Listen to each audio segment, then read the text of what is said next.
araw sa inyong lahat. Salamat sa inyong pagdalo sa ating pulong ngayong araw. Ang ating pangunahing paksa ay ang tamang segregasyon ng basura sa ating barangay, lalo na sa mga hindi sumusunod sa mga tamang patakaran sa pagtatapon ng basura. Magsisimula tayo sa paglalahad ng mga suliranin at mga hakbang na maaari nating gawin.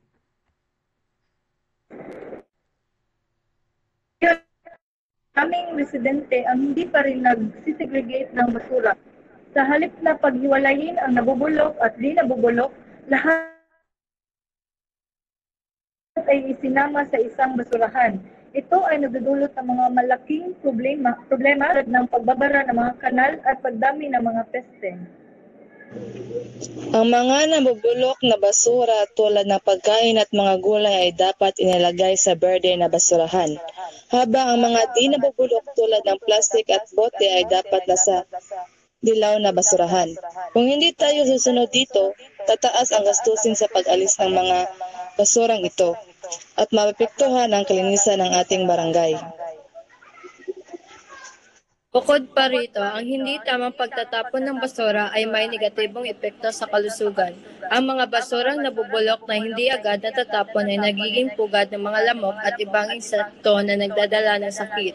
Kaya nakapakahalaga na sumunod tayo sa tamang paraan ng segregasyon upang mapanatiling ang kalinisan at kalusugan ng ating komunidad. Nagpatupad na po tayo ng mga parusa sa mga hindi sumusunod sa tamang segregasyon ng basura. Ang mga hindi pa rin sumusunod ay maaaring pagmultahin o bigyan ng community service. Hinihikayat namin na ang lahat na makiisa at ipakalat ang tamang impormasyon sa segregasyon. Salamat sa iyong mga suhestyon upang masigurong maipapatupad ng tama ang segregasyon. Magbibigay tayo ng mga flyer at magpapatupad ng mas mahigpit na monitor. Ipagbibigay alam din natin ito sa social media ng barangay para mas malawak na abot ng ating impormasyon. At tandaan natin ang kalinisan at kalusugan ng barangay ay responsibilidad nating lahat.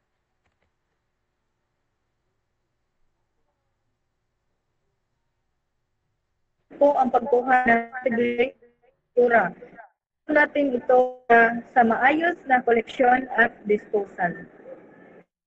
Maraming salamat sa inyong lahat. Umaasa akong makamit natin ng ang mas malinis at mas maayos sa barangay sa tulong ng bawat isa.